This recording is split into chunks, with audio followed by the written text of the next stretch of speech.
انسان ہے وہ جانتا ہے، اور ہم نے پرائرٹی جو ہے وہ بنا لی ہوئی ہے کہ ہم نے سب سے پہلے کیا کرنا ہے، اور یہ کوئی خفیہ رکھنے والی چیز نہیں بنتے. ہماری تمام ترجیحات سب سے پہلے تعلیم پہ ہے. انسان تعلیم حاصل کرے گا تو اس کو پتہ چلے گا کہ بجلی کا استعمال کیسے کرنا ہے، بجلی کیا، اور یقین کریں کہ پاکستان میں بجلی کی شارٹیج نہیں ہے.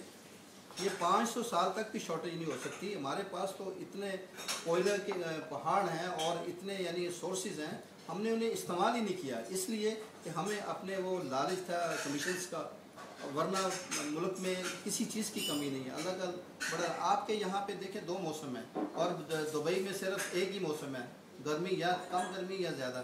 ہمیں اللہ پاک نے موسم سے نوازا ہے، ہمیں ایگریکلچر سے نوازا ہے، لیکن ان کا استعمال غلط ہوتا رہا ہے.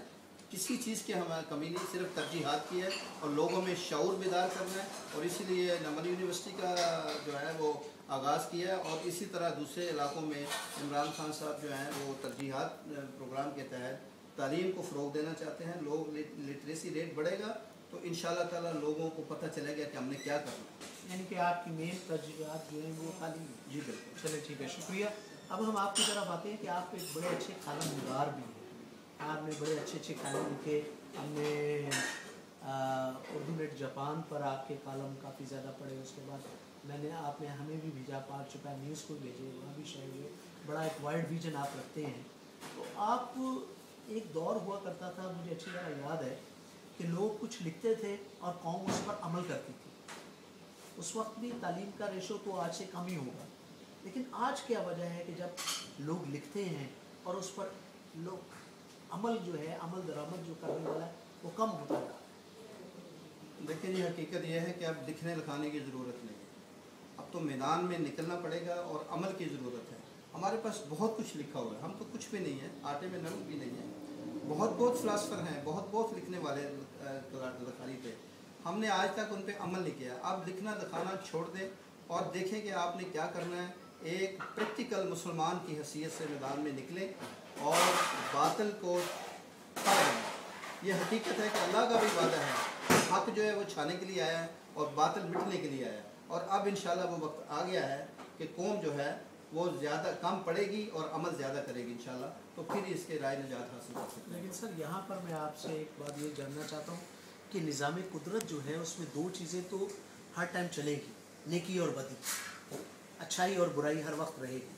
یہ تو بالکل نہیں ہو سکتا کیونکہ اللہ کا قانون ہے کہ وہ رکھے گا اس چیزوں کو. اور اللہ، میں نے ایک سنا ہے کہ رسول اللہ صلی اللہ علیہ وسلم نے فرمایا کہ اگر یہ دنیا ساری نیک ہو جائے تو اللہ ان سب کو ختم کر کے دوبارہ لوگ لے آئے گا جو گناہ کریں اور اللہ کے آگے توبہ بھی کریں.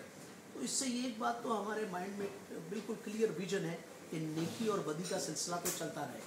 اب مسئلہ یہ ہے کہ ہم ہیومنس کی جو رائٹس ہیں، جیسا حضرت عمر رضی اللہ تعالیٰ عنہ کے دور میں ہوا یا اور جلیل القدر صحابہ ہیں ان کے دور میں ہوا، ہیومن رائٹس پہنچاتے ہیں. جیسا کہ ایک بڑا ایک عام ہے کہ عرب کی سرزمین پر جب زلزلہ آیا اور حضرت عمر رضی اللہ تعالیٰ عنہ نے پاؤں مار کے کہا کہ میں تمہارے اوپر انصاف نہیں کرتا. کہتے ہیں کہ اس وقت سے لے کر وہاں پر زلزلہ نہیں آیا ان کے دور حکومت. ایسے کئی واقعات ہیں. تو اب مائنس پلس تو چلتا رہے گا ساتھ ساتھ، لیکن ہم اپنے لیے جو کامیابی بیسٹ وے ہے، بیسٹ وشز ہے. جیسے آپ جاپان آئے، آپ نے جاپان میں بہت کچھ دیکھا اور بہت کچھ اپنایا بھی ہے، اور ہمیں امید ہے کہ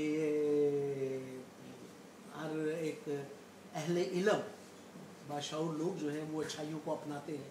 اور رسول اللہ صلی اللہ علیہ وسلم کا قول بھی ہے کہ جہاں کوئی اچھائی دیکھو اسے اپنا لو کیونکہ وہ تمہاری ہے. اس طرح اچھائی اور برائی تو چلتی رہے گی، دونوں چیزیں.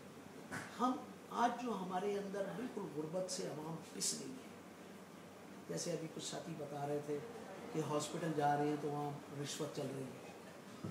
اس سارے نظام جو گزشتہ 63 سال سے بنا ہوا ہے، میں بھی چودھری ہوں، چودھریزم نے جو پاکستان کو نقصان پہنچایا، وڈیرا شاہی نے نقصان پہنچایا. کیا آپ کا خیال ہے کہ اٹ از پاسبل